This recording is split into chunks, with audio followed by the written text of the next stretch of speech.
नमो नमः। आज हम लोग पीएचयू शास्त्री एंट्रेंस के विषय पर चर्चा करने जा रहे हैं, जो कि यह बहुत महत्वपूर्ण विषय है कि सभी बच्चे इस विषय पर बहुत ही चर्चित और प्रश्न उठाते रहते हैं कि हम पीएचयू एंट्रेंस शास्त्री किस प्रकार पास करेंगे। तो इसी विषय में हम आज चर्चा करेंगे। आप लोगों को परेशान होने की कोई बात नहीं है। आज हम सिलेबस के विषय पर चर्चा करेंगे, जो कि इस प्रकार है।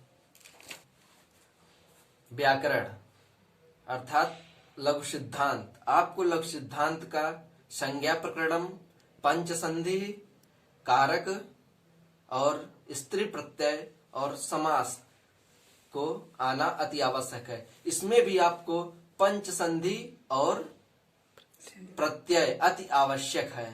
प्रत्यय को आप किस अर्थ में है, कारक अर्थात प्रातिपदिकार्थ के योग में कौन सी विभक्ति होनी चाहिए, सा के योग में कौन सी विभक्तियां होनी चाहिए, नमा के योग में कौन सी विभक्तियां होनी चाहिए, और इसी प्रकार जितने भी 6 प्रकार के कारक हैं सब में कौन कौन सी विभक्तियां होती हैं, इसको आपको ज्ञान होना अति आवश्यक है। आपको लघु सिद्धांत के भवादि प्रकरण से भी ज्ञान होना अति आवश्यक है।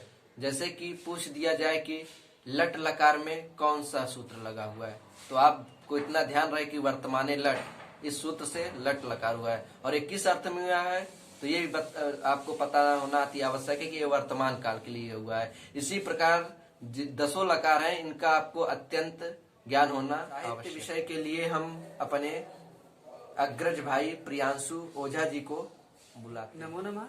अब दूसरे नंबर पर हम साहित्य विषय के बारे में चर्चा करते हैं।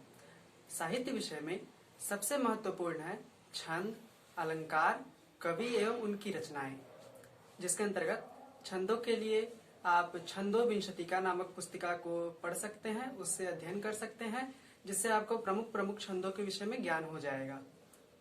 आगे दूसरे नंबर पर अलंकार के विषय में, अलंकार के विषय में यदि आपको बेहतर जानना हो तो चंद्रालोक से आप पंचम युग से आप अलंकार के विषय में ज्ञान प्राप्त कर सकते हैं।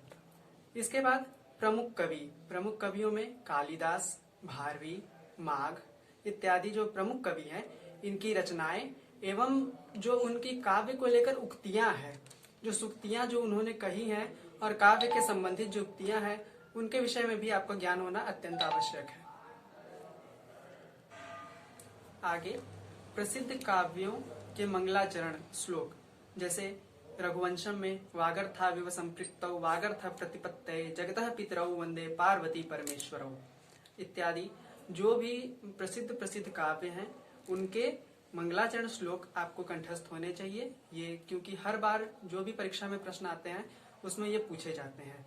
आपको एक बात का ज्ञान होना चाहिए कि साहित्य विषय से हर बार सबसे अधिक प्रश्न पूछे जाते हैं। लगभग पूरे सिलेबस का 40% साहित्य विषय से ही रहता है, तो साहित्य विषय में आपको थोड़ी अधिक मेहनत करने की आवश्यकता है। आगे नायक नायिका के विषय में आपको जानकारी होना आवश्यक है। नायक के क्या लक्षण है, नायिका का क्या लक्षण है, और साथ ही जो प्रसिद्ध महाकाव्य हैं उसमें कौन नायक है, कौन नायिका है, और जो काव्य है वो कितने सर्गों में या अध्यायों में विभाजित है, इसके बारे में भी जानकारी आपको होनी चाहिए। साथ ही किस कवि ने कौन सी उपाधि दी है, इसके बारे में भी आपको जानकारी होनी चाहिए। जैसे कालिदास को दीपशिखा की उपाधि दी गई है, माघ को घंटा माघ की उपाधि दी गई है। ऐसे ही जो भी प्रसिद्ध कवि हैं उनके उपाधियों के विषय में भी आपको जानकारी होनी चाहिए।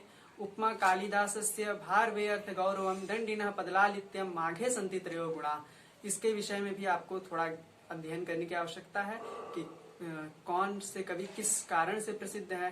जैसे कालिदास उपमा के लिए इत्यादि, भारवी अर्थ गौरव के लिए इत्यादि।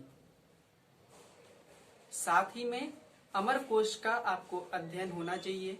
कम से कम अमर कोश का संक्षिप्त अध्ययन में स्वर्ग वर्ग का आपको ज्ञान होना चाहिए कि स्वर्ग वर्ग में किसे कौन से नाम से जाना जाता है, इत्यादि ज्ञान आपको होना आवश्यक। ऐसे आपको विदित ही होगा कि हमारे शास्त्रों में 6 आस्तिक दर्शन है और 3 नास्तिक दर्शन।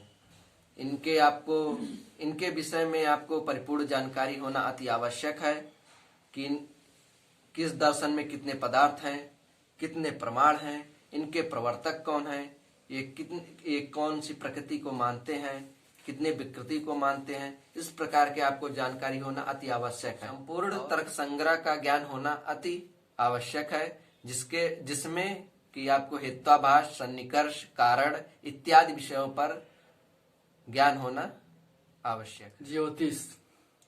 ज्योतिष से आपको पंचांग मतलब तिथि, वार, नक्षत्र, करण और योग, इसके विषय में जानकारी होनी चाहिए। बहुत ही गहरी जानकारी नहीं करनी है, लेकिन तिथि स्वामी, नक्षत्र स्वामी, राशि स्वामी, करण, योग, कितने स्थिर करण होते हैं, कितने चर करण होते हैं, आनंदाद योग कौन से होते हैं, विषकुंभाद योग कौन से होते हैं, इसके बारे में आपको जानकारी होनी चाहिए। अब हम आगे की तरफ चलते हैं। जैसे आपका कोई प्रश्न आ गया, परीक्षा में पूछ दिया कि पूर्व दिशा में कौन से राशि का वास है, तो उसके लिए आपको उसके लिए भी एक नोट्स उपलब्ध करा दिया जाएगा। दिक्सूल, योगिनी नाम, योगिनी वास इत्यादि आप ऐसे ऐसे ज्योतिष के क्वेश्चन तैयार कर सकते हैं। ज्योतिष से परीक्षा में 4 से 5 क्वेश्चन आते हैं, इसलिए आप पर इस पर ज्यादा ध्यान नहीं ले जाना है। हाँ, लेकिन आपके विषय में आपको इस विषय में जानकारी होनी चाहिए। अब अगर आपको ज्योतिष से कुछ अलग जानकारी चाहिए, जैसे किस भाव का कौन सा कारक ग्रह है और सभी भावों के नाम क्या हैं, उनके पर्यायवाची क्या हैं, इन सब विषयों के लिए आप ये हंसा दर्पण, इसमें व्याकरण, साहित्य, दर्शन, वेद, ज्योतिष इत्यादि जो जो आपके लिए संबंधित हो, आपके लिए जो जो उपयोगी, परीक्षाओं में जो जो आने वाले योग्य जो भी प्रश्न हो, इसमें उसका समाधान दिया गया है। ये बहुत सी साधारण पुस्तक है, हंसा दर्पण यूजीसी। आप इसको चौखंबा जो गोदौलिया चौक पे है वहां से, नहीं तो बीएचयू प्रकाशन से भी प्राप्त कर सकते हैं। और सबसे महत्वपूर्ण बात ये कि आपको प्रीवियस 10 सालों का पेपर तैयार कर लेना है, उनका सॉल्व भी आपको तैयार कर लेना है। आपको जो नहीं आता है, अगर आपको कुछ समझ में नहीं आता है कि हम किसी पेपर का सॉल्व कैसे प्राप्त करें, तो आप हमारे इंस्टाग्राम आईडी पर मैसेज कर सकते हैं, जो कि हमारे स्क्रीन पर दिख रहा है। यहाँ पे जाके आप इंस्टाग्राम आईडी पर जा सकते हैं, वहां पर हमें मैसेज करें कि हमको इस पेपर का ये सॉल्व चाहिए, तो आपको उपलब्ध करा दिया जाएगा।